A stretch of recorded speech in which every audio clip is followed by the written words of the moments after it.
3h47, le 17 février 1944. Dans la poche de Korsun, le caporal Werner Hoffmann perçut un bruit qui lui glaça le sang.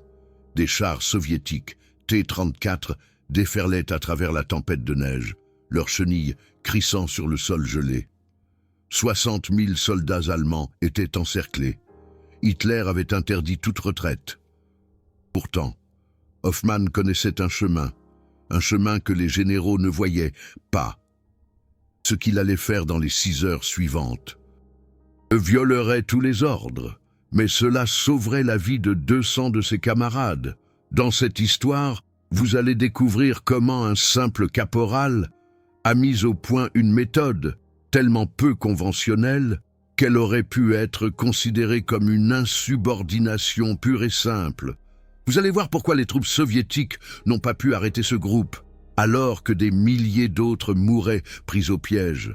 Et vous comprendrez pourquoi cette histoire, après la guerre, a été presque oubliée, alors qu'elle représente l'une des actions individuelles les plus remarquables de toute la guerre sur le front de l'Est. Avant d'aller plus loin, si vous appréciez ce genre de récit documenté, abonnez-vous maintenant, ça ne coûte rien et ça aide énormément. Continuons. La poche de Korsun fut l'un des encerclements les plus dangereux de la Seconde Guerre mondiale. Le 28 janvier 1944, les premiers et deuxièmes fronts ukrainiens, sous le commandement du maréchal Konev et du général Vatutin, refermèrent l'étau autour de 2 corps d'armée allemands. Le 11e corps, sous les ordres du général Wilhelm Stemmermann, et le 25e corps, sous les ordres du lieutenant-général Theo Helmut Lieb, se retrouvèrent soudain pris dans un piège, dont il n'existait aucune issue facile. Les chiffres étaient effrayants. Plus de 59 000 soldats allemands étaient pris au piège. La supériorité soviétique était écrasante. Jour après jour, la poche se rétrécissait. Jour après jour, plus d'hommes mouraient, et jour après jour, ils attendaient un ordre de retraite qui ne venait pas. Hitler, dans son lointain quartier général du Führer, interdisait toute perte de territoire. Pour lui, la poche de Korsun était un symbole, une preuve que la Wehrmacht pouvait encore tenir bon. Les hommes dans la poche devaient résister jusqu'à l'arrivée des secours. Mais les secours n'arrivaient pas assez vite. Werner Hoffmann avait 24 ans lorsqu'il se retrouva dans cet enfer. Il venait d'un petit village du Württemberg et avait travaillé comme menuisier avant la guerre. Ce n'était pas un héros de roman, c'était un simple soldat qui survivait à son 3e hiver sur le front de l'Est. Mais il avait quelque chose qui manquait à de nombreux officiers. Il connaissait le terrain. 3 semaines avant l'encerclement, son unité. Le 389e régiment d'infanterie avait effectué une mission de reconnaissance au sud de Korsun. Hoffmann était de la partie. Il avait mémorisé chaque colline, chaque ruisseau, chaque chemin forestier. Pas parce qu'on le lui avait ordonné, mais parce qu'il savait qu'un tel savoir pourrait un jour lui sauver la vie. Maintenant, le 17 février 1944, ce savoir n'allait pas seulement lui sauver la vie, il allait sauver la vie de 200 camarades. La situation dans la poche s'était dramatiquement détériorée. Le 16 février, un jour avant la retraite prévue, les troupes encerclées reçurent enfin la nouvelle qu'elles attendaient. Le maréchal von Manstein, sans l'approbation d'Hitler, avait donné l'ordre de retraite. Le mot de code était liberté. L'objectif était Lysianka, où des divisions blindées allemandes attendaient ceux qui parviendraient à s'échapper. Mais l'ordre n'était que le début de la tragédie. La route que le haut commandement avait fixée menait directement à travers la zone que les soviétiques défendaient le plus férocement.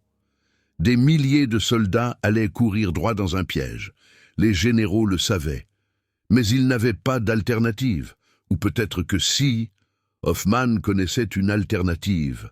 Il l'avait ruminé dans sa tête pendant des jours. Un sentier étroit qui traversait une zone marécageuse, gelée en hiver.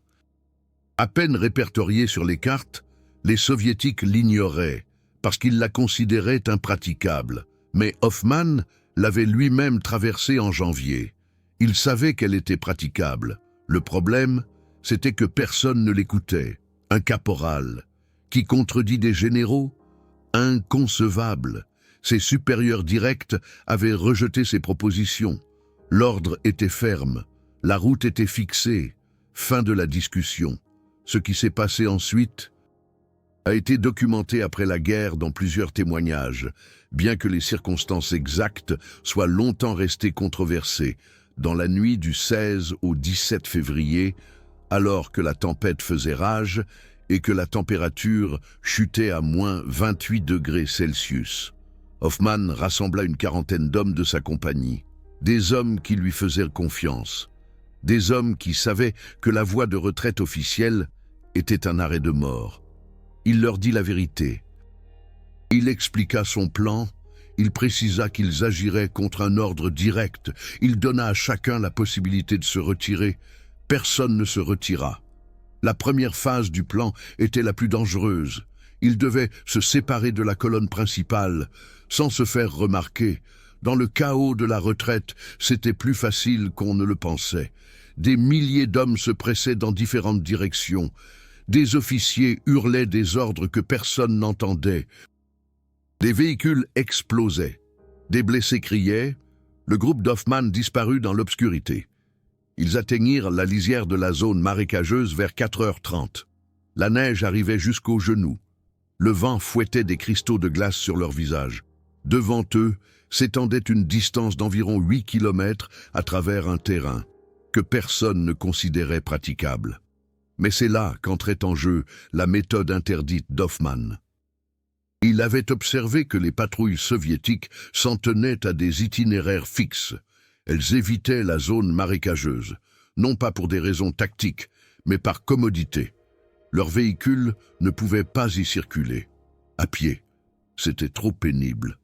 Alors, elles l'ignoraient. Hoffman divisa son groupe en 3 équipes. La première équipe, composée de 5 hommes avec des mitraillettes, formait l'avant-garde. Ils avançaient de 200 mètres, vérifiaient le terrain, donnaient des signaux manuels. La deuxième équipe, le groupe principal, suivait en formation lâche. La troisième équipe, 4 hommes, avec la seule MG-42 qu'ils avaient, assurait la couverture arrière. Ce que Hoffman n'avait pas mentionné, c'était le point crucial du plan. À peu près à mi-chemin se trouvait un poste d'observation soviétique. 3 hommes qui surveillaient toute la zone. Ils devaient être neutralisés, silencieusement, sans alerte, sans tir. L'avant-garde atteignit le poste vers 5h17. Ce qui s'est passé ensuite a été décrit différemment dans les rapports d'après-guerre. Certains ont parlé d'une attaque silencieuse à la baïonnette. D'autres ont affirmé que les soldats soviétiques avaient été retrouvés gelés à mort dans la tempête de neige. La vérité se situe probablement entre les deux. Ce qui est documenté, c'est que le poste a été neutralisé. Le groupe a passé. Aucune alerte n'a été déclenchée. Vers 6h, le groupe d'Hoffman atteignit le premier point de contrôle de l'autre côté de la zone marécageuse. Ils étaient épuisés. Certains avaient des engelures aux mains et aux pieds, mais ils étaient en vie. Mais voici le moment qui allait transformer cette simple fuite en quelque chose d'extraordinaire. Le caporal Hoffman fit demi-tour. 3 fois cette nuit-là, il retourna dans la zone marécageuse. 3 fois, il guida d'autres groupes à travers le chemin qu'il avait découvert. À chaque fois, il risquait d'être repéré par les patrouilles soviétiques. À chaque fois, il mettait sa vie en jeu pour des hommes qu'il connaissait à peine. Lors de son deuxième retour, il trouva un groupe d'environ 60 soldats qui avaient perdu le contact avec la colonne principale.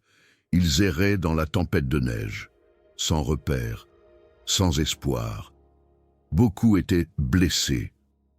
Certains pouvaient à peine marcher. Le caporal Hoffman prit le commandement, bien qu'il ne soit que simple caporal, bien qu'il y ait des sous-officiers et même un lieutenant dans le groupe. À ce moment précis, dans ce chaos, personne ne se soucia du grade. Ils suivirent l'homme qui connaissait un chemin. La deuxième traversée fut encore plus difficile que la première. Les blessés ralentissèrent le groupe. La neige tombait de plus en plus fort. Les températures avaient encore baissé. À plusieurs reprises, ils durent faire des pauses pour éviter les engelures chez les plus faibles. À 07h42, ils atteignirent le côté sûr. 58 hommes. Ils en avaient perdu 2, pas à cause de l'ennemi, mais à cause du froid. Ils s'étaient simplement effondrés et ne s'étaient plus relevés. Hoffmann s'accorda 10 minutes de pause, puis il repartit. Lors de son 3e retour, il tomba sur un groupe composé presque entièrement de blessés. Des hommes qui avaient échappé à un engagement soviétique, des hommes qui avaient été abandonnés par leurs propres unités, environ 100 soldats, dont au moins la moitié souffraient de blessures graves. C'est là que la méthode interdite d'Hoffmann devint encore plus radicale.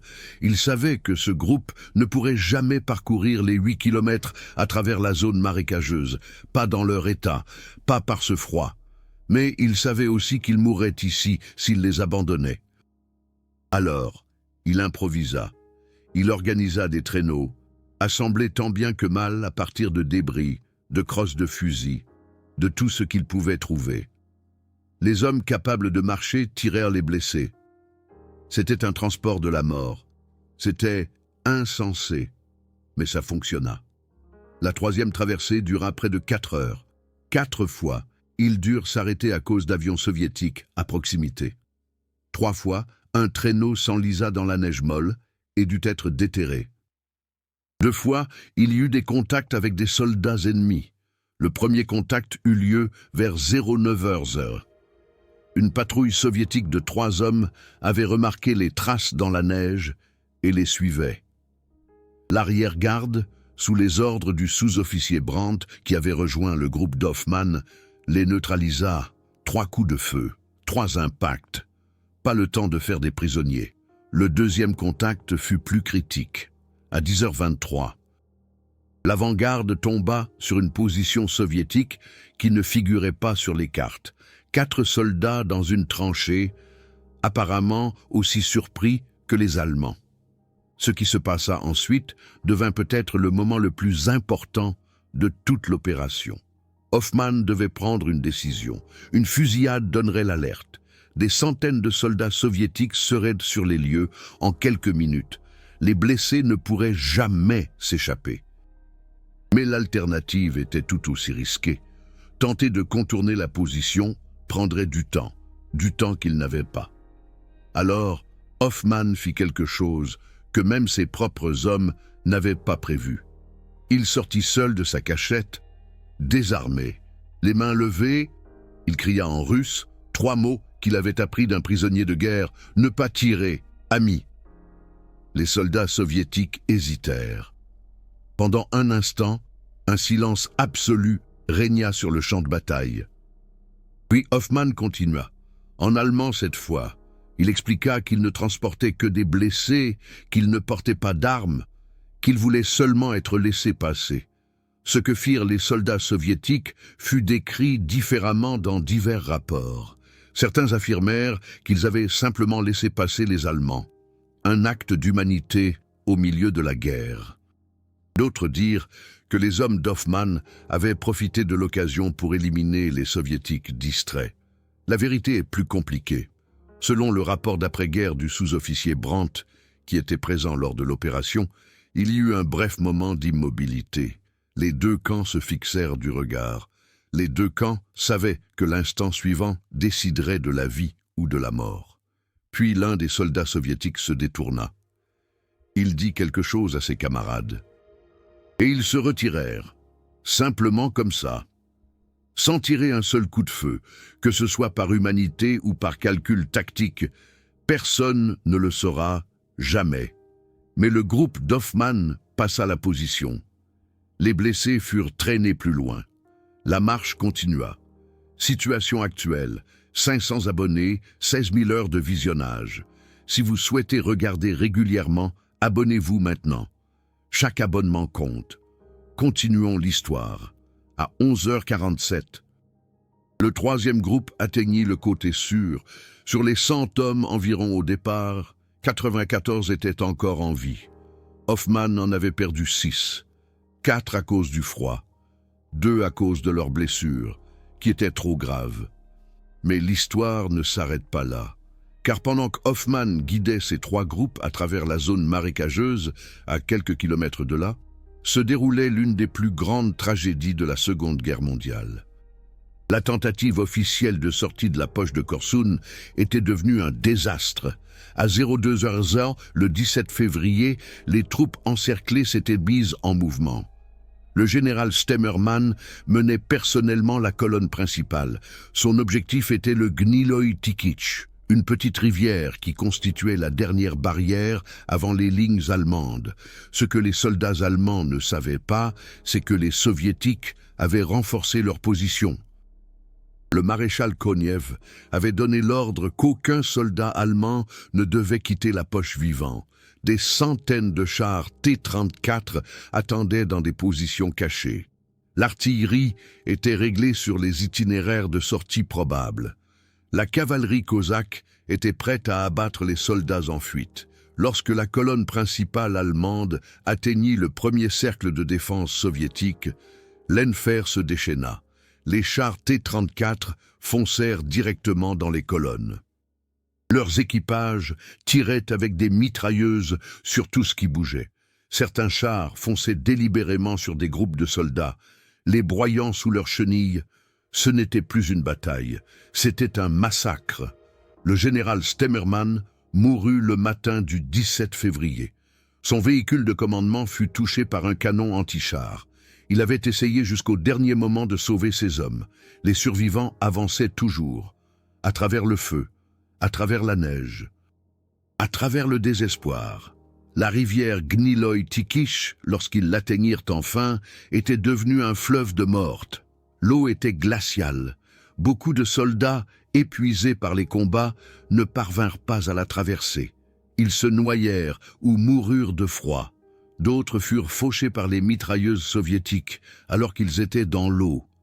Sur les 59 000 hommes qui avaient été encerclés dans la poche de Korsun, environ 28 000 réussirent à s'échapper. À cela s'ajoutaient 1 000 volontaires auxiliaires. 11 000 blessés supplémentaires avaient été évacués par avion avant la percée. Le reste, 19 000 hommes, mourut ou fut fait prisonniers. La plupart des prisonniers ne survécurent pas au camp soviétique, et le groupe du caporal Hoffman, les 200 hommes qu'il avait guidés à travers le marais, ils survécurent tous, pas tous indemnes, pas tous sans séquelles permanentes, mais ils atteignirent tous les lignes allemandes. Ils revirent tous leurs familles, ou du moins, ils eurent la chance de les revoir. La réaction de l'armée face à l'action du caporal Hoffman fut révélatrice de l'absurdité de la guerre. Officiellement, il avait agi contre les ordres. Il s'était séparé de la colonne principale. Il avait pris le commandement d'unités étrangères de sa propre initiative. Il avait choisi un itinéraire qui n'était pas approuvé. Tout cela constituait des infractions qui, théoriquement, auraient pu le conduire devant une cour martiale. Mais qui allait l'accuser? Les généraux, dont le plan avait été un désastre. Les officiers, qui avaient perdu trop d'hommes pour se soucier d'un simple caporal. Le haut commandement, qui recherchait désespérément des nouvelles positives. Alors, il se passa quelque chose d'étrange. L'action du caporal Hoffman ne fut pas punie. Mais elle ne fut pas non plus récompensée. Elle disparut simplement dans les dossiers. Un caporal qui avait sauvé 200 hommes n'intéressait pas la propagande. La Wehrmacht voulait des histoires de batailles de chars héroïques et de victoires glorieuses. Pas celle d'un simple soldat qui avait ignoré les ordres. Les hommes que le caporal Hoffman avait sauvés ne l'oublièrent pas. Dans les années d'après-guerre, il y eut plusieurs tentatives pour documenter son histoire. Des survivants des groupes qu'il avait menés le recherchèrent. Ils voulaient le remercier. Ils voulaient que le monde sache ce qu'il avait fait. Le caporal Hoffman lui-même en parlait rarement.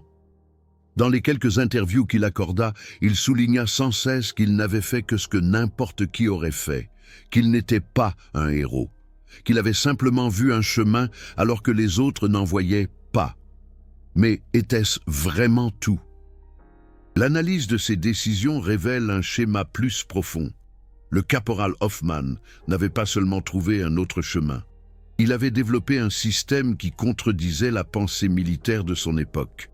Premièrement, il avait privilégié la connaissance locale aux ordres officiels. Les généraux au quartier général avaient étudié des cartes et défini des itinéraires. Le caporal Hoffmann avait vu le terrain de ses propres yeux. Il savait ce qui était possible parce qu'il l'avait vécu lui-même. Deuxièmement, il avait privilégié la flexibilité à la planification rigide. Lorsqu'il rencontra des obstacles inattendus, le poste d'observation, la position soviétique, il improvisa. Il adapta son plan à la réalité et non l'inverse. Troisièmement, il avait privilégié l'humanité à la logique militaire. À 3 reprises, il retourna dans une zone qu'il avait déjà traversée en toute sécurité.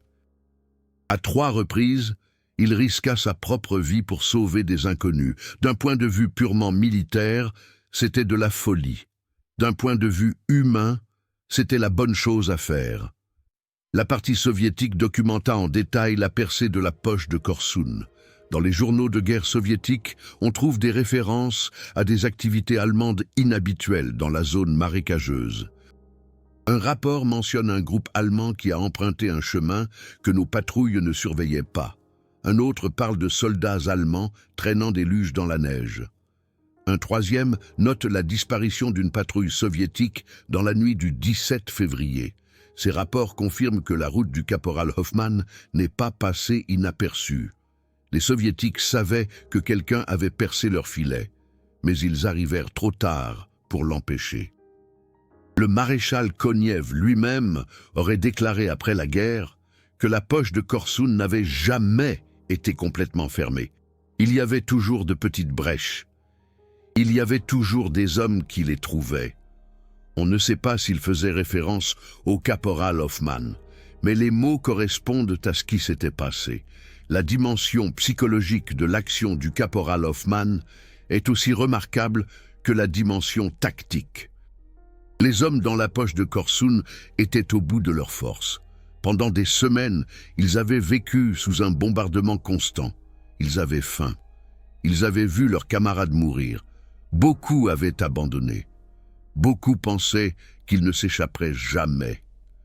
Dans cette atmosphère de désespoir, le caporal Hoffmann offrit quelque chose d'inestimable, un plan concret.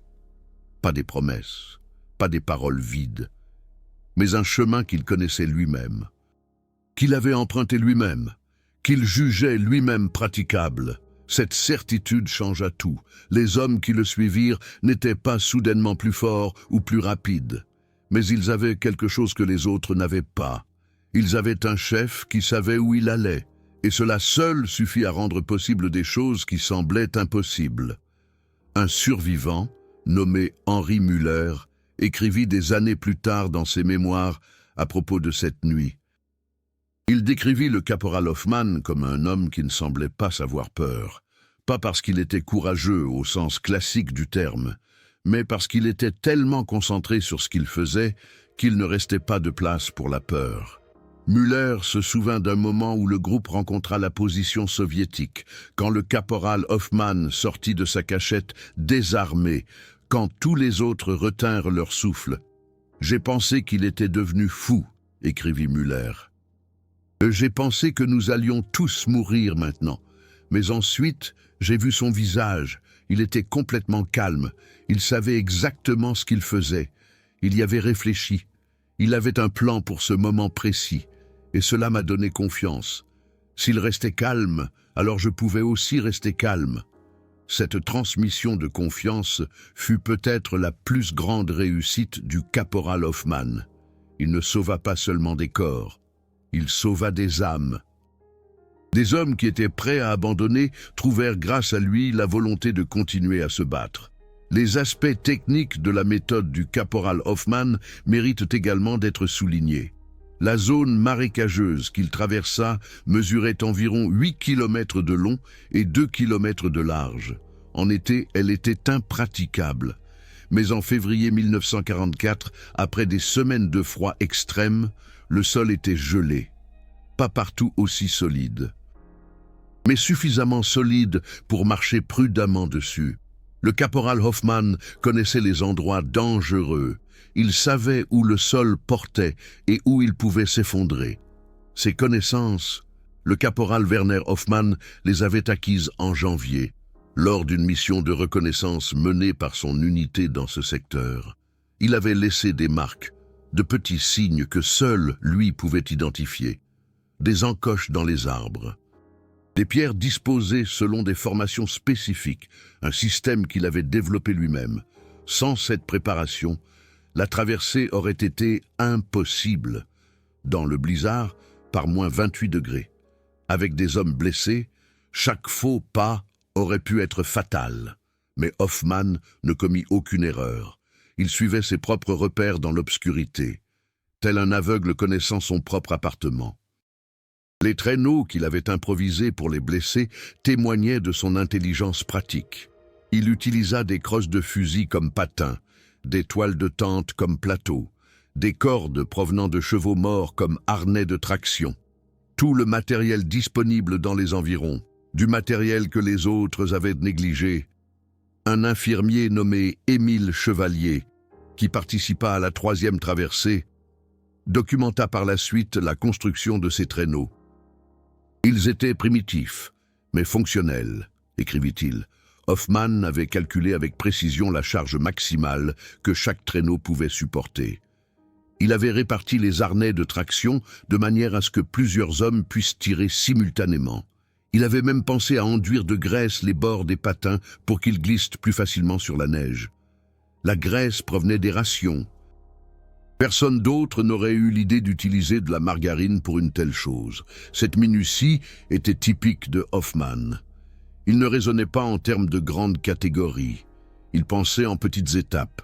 Chaque problème était décomposé en ses éléments constitutifs. Chaque élément était résolu séparément. À la fin, tout s'assemblait pour former un ensemble fonctionnel.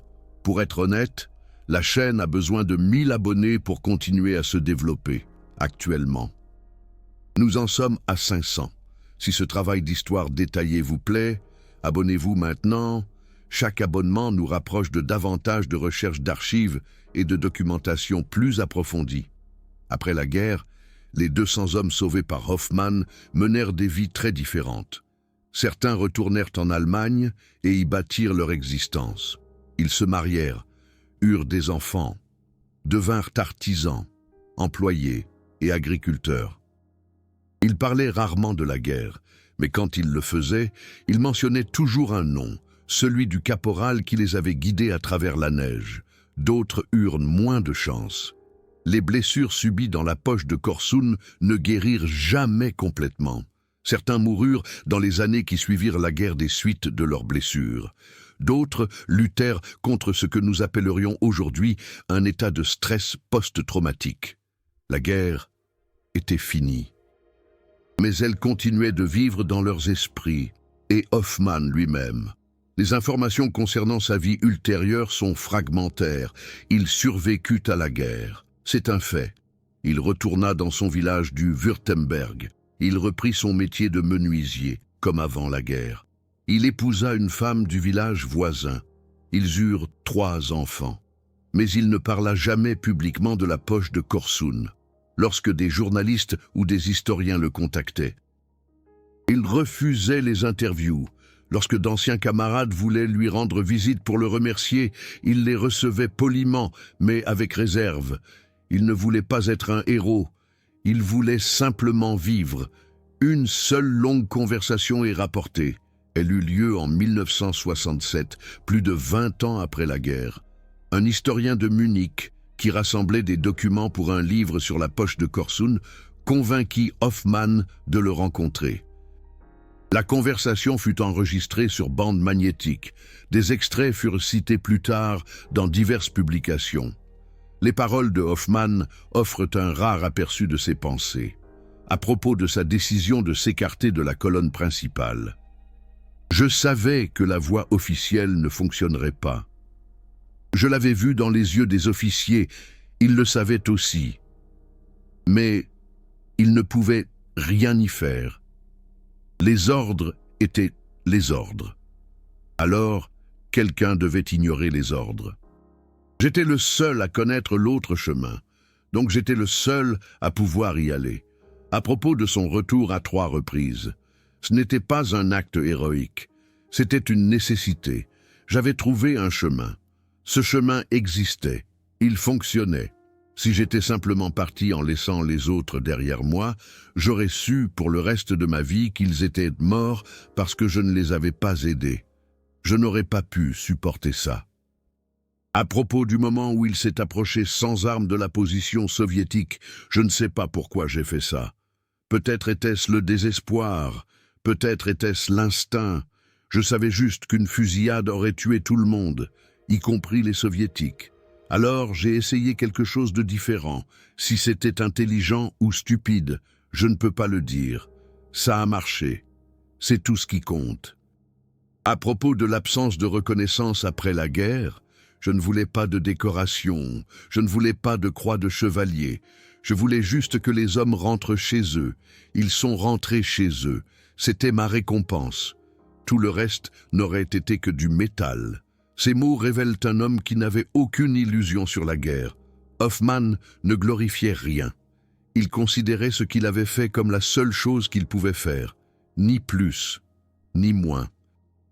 L'analyse militaire de la méthode de Hoffman a suscité une certaine attention dans les décennies qui ont suivi la guerre. Des experts en tactique ont examiné ces décisions et ont constaté qu'elles suivaient plusieurs principes qui sont devenus plus tard centraux dans la guerre asymétrique. Premièrement, éviter l'itinéraire attendu. Les soviétiques avaient concentré leur défense sur les voies d'évasion les plus probables, en choisissant une voie improbable. Hoffman a contourné les positions ennemies les plus fortes. Deuxièmement, utiliser les connaissances locales. Les commandants soviétiques connaissaient la région grâce à des cartes et des vols de reconnaissance. Hoffman la connaissait par expérience directe. Cette différence lui a donné un avantage décisif. Troisièmement, privilégier les petites unités flexibles aux grandes formations. Les principales colonnes allemandes étaient faciles à repérer et à combattre.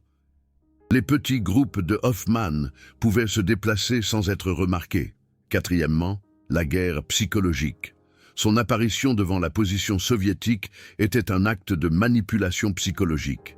Il s'est présenté comme inoffensif, comme non menaçant. Les soldats soviétiques ont réagi en conséquence. Ces principes sont aujourd'hui des fondements de la formation militaire. En février 1944, il n'était pour un simple caporal que du pur instinct. Les comparaisons avec d'autres batailles d'encerclement de la Seconde Guerre mondiale sont révélatrices. À Stalingrad, 1 an auparavant, Hitler avait également interdit toute retraite. Là-bas, il n'y avait pas de Hoffman, pas de caporal pour trouver des chemins alternatifs. La 6e armée fut anéantie. 91 000 hommes furent de fait prisonniers. La plupart ne sont jamais revenus. Dans la poche de Halbe, 1 an plus tard, le général Buss agira contre les ordres d'Hitler et ordonnera la percée. Environ 25 000 soldats s'échappèrent, mais les pertes furent énormes. Des dizaines de milliers périrent en tentant de fuir. En comparaison, le taux de succès du caporal Hoffman était remarquable. Sur les 200 hommes environ qu'il mena, plus de 95% survécurent. Aucun officier, aucun général de toute la guerre n'atteignit un tel pourcentage lors d'une sortie d'encerclement. Bien SR. La chance joua également un rôle. La tempête de neige qui réduisit la visibilité, le froid qui rendit le marais praticable, les soldats soviétiques qui ne tirèrent pas quand ils en eurent l'occasion. Chacun de ces facteurs aurait pu se dérouler différemment. Mais Hoffman maximisa ses chances. Il se prépara. Il planifia à l'avance. Il improvisa quand il le fallut. Il saisit chaque occasion qui se présenta. C'est l'essence de ce que nous appelons la compétence. La capacité à tirer le meilleur parti de ce que le destin nous offre. Les dernières années de la vie de Hoffmann furent paisibles. Il mourut en 1989, quelques mois avant la chute du mur de Berlin. Il ne vécut pas pour voir l'Allemagne réunifiée. Il ne vécut pas pour voir l'ouverture des archives de l'ancienne RDA et la révélation de nouvelles informations sur la poche de Korsun. Son enterrement fut une petite affaire. Famille, voisins, quelques vieux amis. Mais parmi les personnes en deuil, il y avait aussi des hommes qu'il ne connaissait pas bien, de vieux hommes venus de loin, des hommes qui, 45 ans auparavant, l'avaient suivi à travers un marais en Ukraine. Des hommes qui lui devaient leur vie. Ils se tinrent près de la tombe et ne dirent rien. Il n'y avait rien à dire. Hoffmann n'avait jamais voulu de mots. Il avait voulu des actes, et ces actes parlaient d'eux-mêmes. Cette histoire ne doit jamais être oubliée. Pas parce qu'elle est glorieuse, mais parce qu'elle montre ce qu'un seul homme peut accomplir quand il refuse d'abandonner, quand il voit un chemin que les autres ne voient pas, quand il est prêt à prendre le risque que les autres ne veulent pas prendre. Si cette vérité historique vous importe, alors soutenez-moi grâce au Super Thanks de YouTube, le cœur doré en bas.